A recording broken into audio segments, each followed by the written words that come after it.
और तरल में सीवरेज की व्यवस्था आती है और ठोस में जितना भी घरों से कचरा व जो भी वेस्ट निकलती है उसे कहा जाता है। लेकिन इस प्रबंधन को लेकर कोई भी ठोस कदम नहीं उठाए गए, जिसके चलते एनजीटी ने पश्चिमी बंगाल सरकार को 3500 करोड़ रुपए का जुर्माना लगाया है। बात फिंगरप्रिंट की आती है तो फिंगरप्रिंट्स के माध्यम से बड़े बड़े जो गुनाह कर भागे लोग होते हैं उनको पकड़ा जाता है, उन्हें सजा दी जाती है। लेकिन क्या आपने कभी सुना है कि फिंगरप्रिंट्स को बदला भी जा सकता है? हिमाचल प्रदेश में एक बार फिर से बारिश ने कहर बरपाया है। बादल फटने से काफी नुकसान हो चुका है। एक जो ऐसा इलाका है राजस्थान में दूर दूर तक रेत ही दिखाई देती है, लेकिन वहां पर इतनी बरसात हुई है इस बार की 11 साल के रिकॉर्ड को भी तोड़ दिया है।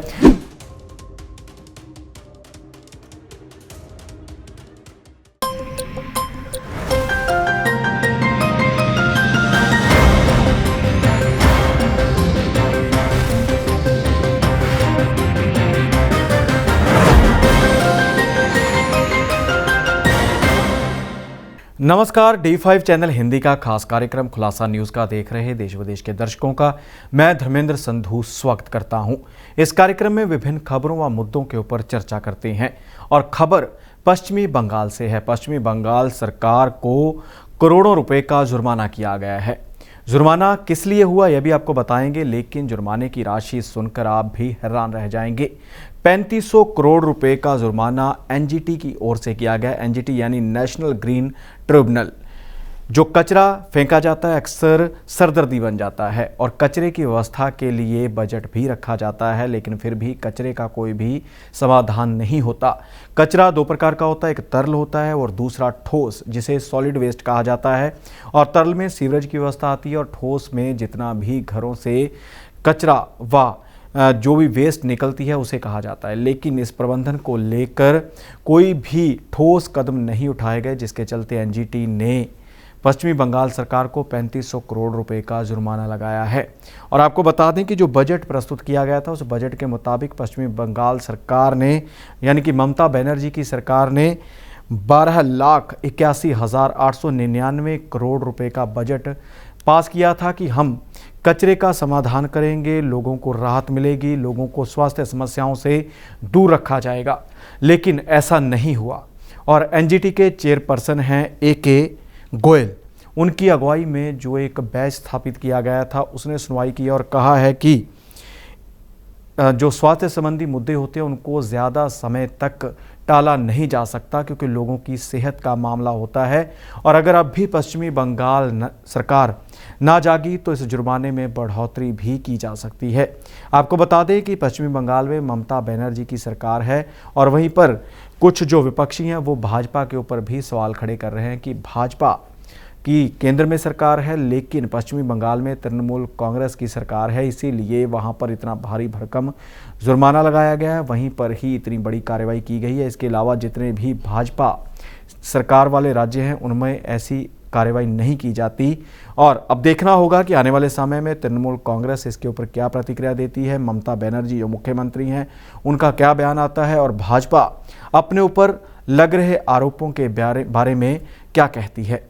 बात फिंगरप्रिंट की आती है तो फिंगरप्रिंट्स के माध्यम से बड़े बड़े जो गुनाह कर भागे लोग होते हैं उनको पकड़ा जाता है, उन्हें सजा दी जाती है। लेकिन क्या आपने कभी सुना है कि फिंगरप्रिंट्स को बदला भी जा सकता है?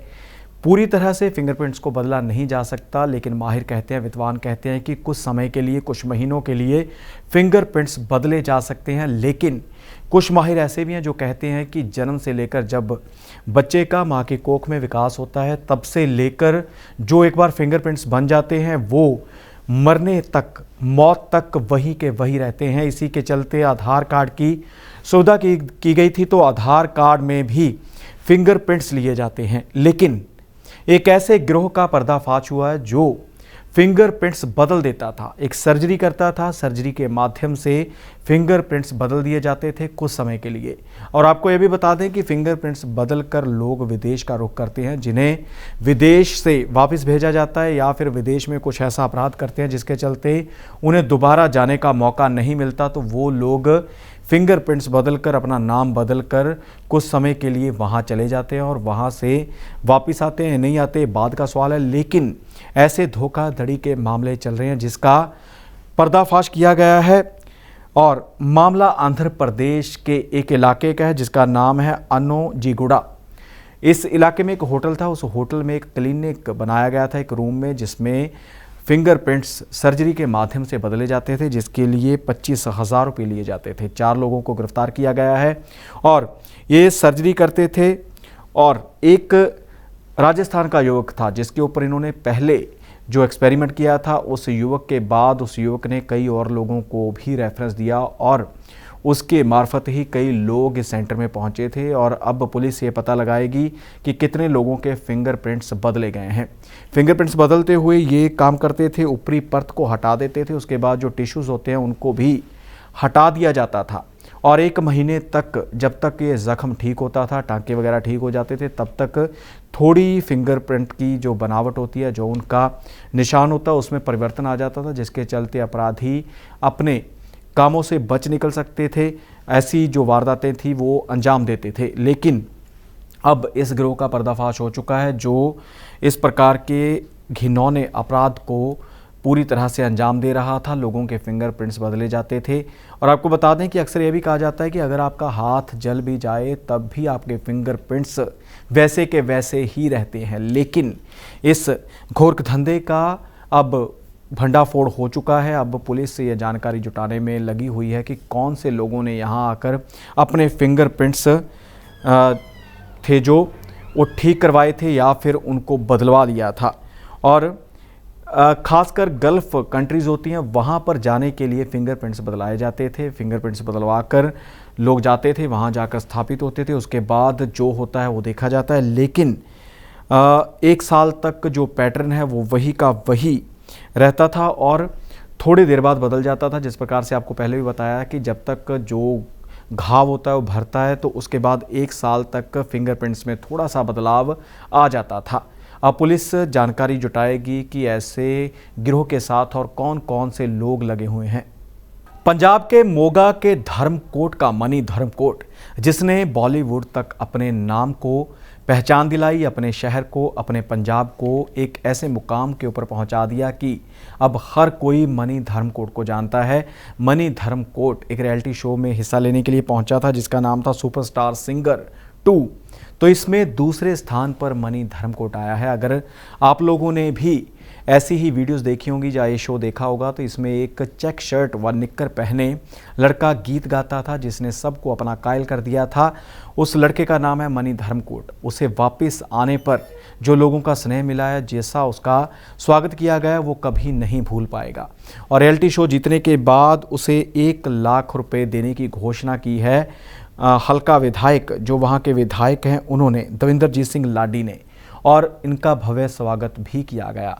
और साथ ही जो शो करवाने वाले ऑर्गेनाइजर्स थे उन्होंने मनी धर्मकोट को 25 लाख रुपए कैश दिए हैं और साथ ही एक K10 कार भी गिफ्ट में दी है। आपको बता दें कि मनी धर्मकोट के पिता टैक्सी ड्राइवर हैं और माता गृहिणी है और साथ ही लोगों के कपड़े सिलकर अपना गुजारा करती है। लेकिन मनी ने पूरी कामयाबी के झंडे गाड़ दिए हैं। मनी ने सिंगिंग में अपना कैरियर बनाने की सोची थी और अब वो पूरी तरह से स्थापित कलाकारों की तरह अपनी पहचान बना चुका है। और आपको बता दें कि जिस प्रकार वहाँ के विधायक ने 1 लाख रुपया देने की घोषणा किया, वहीं पर सरकारी स्कूल में 5वीं कक्षा में मनी पढ़ रहा था, 11 साल उम्र है उसकी, और अब वहाँ के एक स्थापित प्राइवेट स्कूल ने कहा है कि हम मनी की 5वीं से लेकर +2 तक की, यानी कि 12 क्लास तक की स्टडी फ्री करवाएंगे, उसका सारा खर्च भी उठाएंगे। और मनी रियलिटी शो अपने दम पर जीता है, 2nd पोजीशन उसने हासिल की है और मनी को मिलने वालों का, बधाई देने वालों का तांता लगा हुआ है और पूरा इलाका भी मनी की इस कामयाबी के ऊपर गर्व महसूस कर रहा है। खबर खेल जगत से है।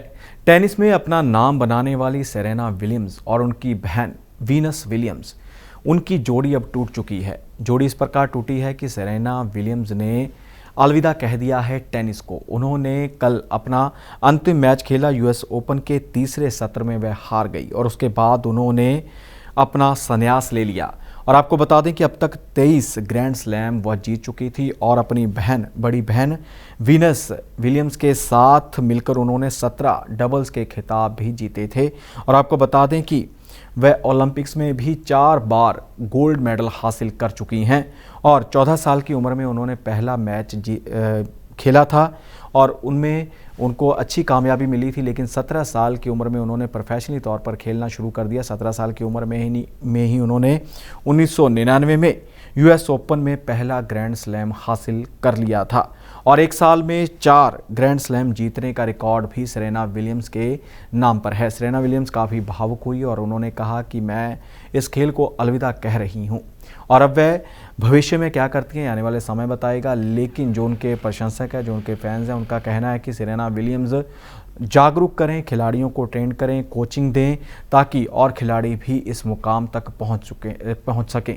आपको बता दें कि सेरेना विलियम्स का नाम काफ़ी फेमस रहा है। जब भी वह टेनिस के मैदान में एंट्री करती थी तो उनके प्रशंसक पूरी तरह से उन्हीं के ऊपर ही नज़र टिका लेते थे और अब तक बड़े बड़े जो अवार्ड थे उन्होंने हासिल किए थे और खिलाड़ी उनसे डरते थे कि सेरेना विलियम्स और वीनस विलियम की जोड़ी आ चुकी है तो हमारी जीत खतरे में पड़ चुकी है। लेकिन फ़िलहाल उन्होंने टेनिस के करियर को अलविदा कह दिया है और टेनिस अब वो खेलती हुई नज़र नहीं आएंगी। हालांकि कहीं पर कोचिंग देती हुई या फिर किसी और स्थान पर नज़र आ सकती हैं, लेकिन टेनिस के कोर्ट में वो खुद मुकाबला लड़ती हुई नज़र नहीं आएंगी।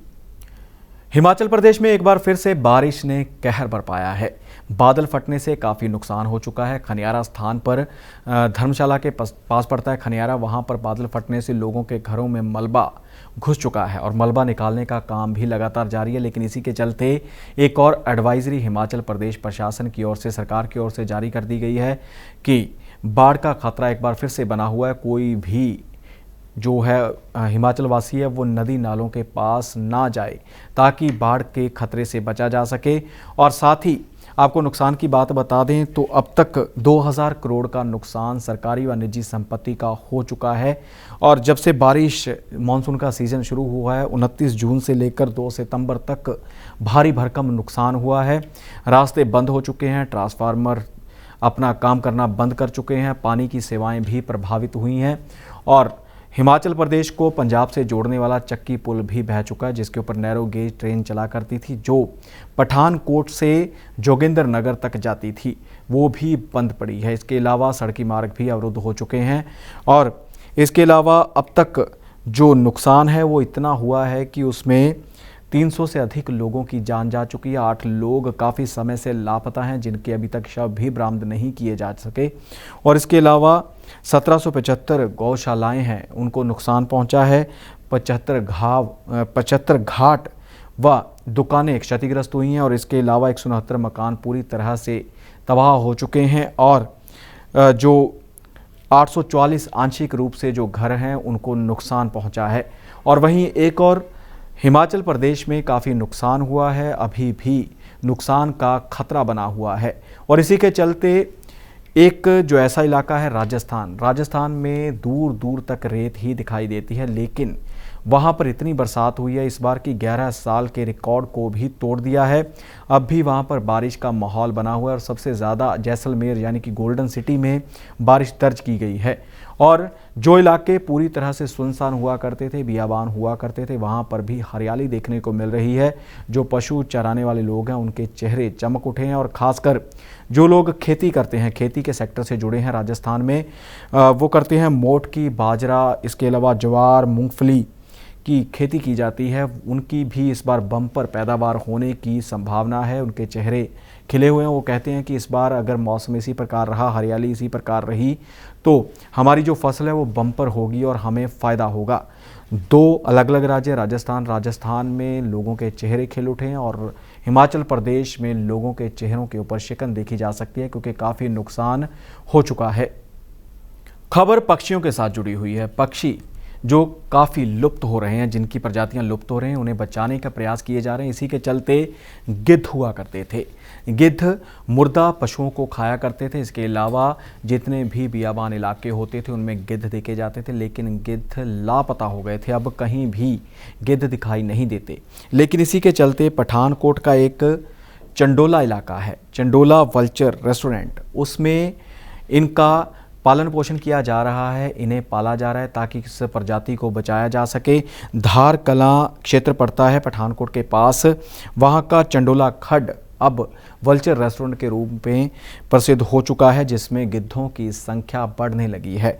गिद्धों की संख्या की बात की जाए तो यह 40 से बढ़कर 400 तक पहुंच चुकी है और 1980 के बाद गिद्धों की संख्या लगातार घटती ही गई और बिल्कुल ये प्रजाति खत्म होने की, लुप्त होने की कगार पर पहुंच चुकी थी। लेकिन अब इन्हें बचा लिया गया है और 2 साल में 10 गुना गिद्ध बढ़ चुके हैं, यानी 40 से 400 हो चुके हैं। और ये इलाका काफ़ी गिद्धों को रास आता हुआ नज़र आ रहा है। इनके खान पान का ध्यान रखा जा रहा है, इन्हें वो मांस दिया जा रहा है खाने के लिए जिसमें किसी प्रकार का कोई भी कीटनाशक ना हो, जिसमें किसी भी प्रकार की कोई दवाई ना हो, कोई इंजेक्शन ना हो। काफ़ी गिद्ध मारे गए थे, लेकिन जब इन गिद्धों के शरीर का पोस्टमार्टम किया गया तो इनके अवशेषों में एक ऐसा तत्व पाया गया था जो एक इंजेक्शन का तत्व होता है, जिस प्रकार से डाइक्लोफेनिक के अवशेष मिले थे और इनकी ख़त्म होने का, इनकी मौत का कारण भी यही तत्व मिला था।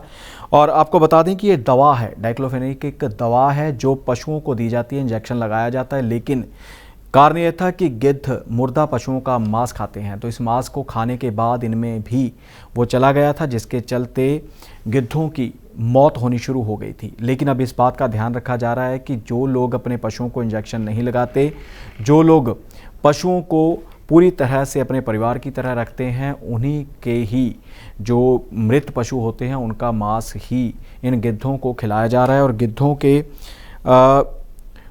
लिए इतना भी ध्यान रखा जा रहा है कि जिस पशु का मांस इनको दिया जाता है उसे 15 दिन तक जो डाइक्लोफेनिक का कोई भी टीका ना लगा हो, ताकि उसमें कोई भी ऐसा अवशेष ना हो जिससे गिद्धों के ऊपर फिर से खतरा बन जाए। और आपको बता दें कि 1980 में तक भारत में 40 मिलियन गिद्ध थे और 2017 में 19,000 ही रह गए थे। इसमें 12,000 लॉन्ग बिल्ड वल्चर, 6,000 जो वाइट चेक्ड वल्चर और 1,000 स्प्लेंडर बिल्ड वल्चर शामिल हैं। आपको बता दें कि अब इनके संरक्षण के लिए भी कदम उठाए जा रहे हैं। जिस प्रकार से कदम उठाया गया काफ़ी सराहनीय है, क्योंकि कुछ भी प्रजातियां लुप्त होती हैं तो वो तस्वीरों में ही रह जाती हैं। लेकिन अब हिमाचल प्रदेश की सरहद के साथ पंजाब में धार कला में इनको संरक्षित रखा जा रहा है। खुलासा न्यूज़ का में फिलहाल इतना ही। मुझे यानी धर्मेंद्र संधू को दे इजाज़त। धन्यवाद।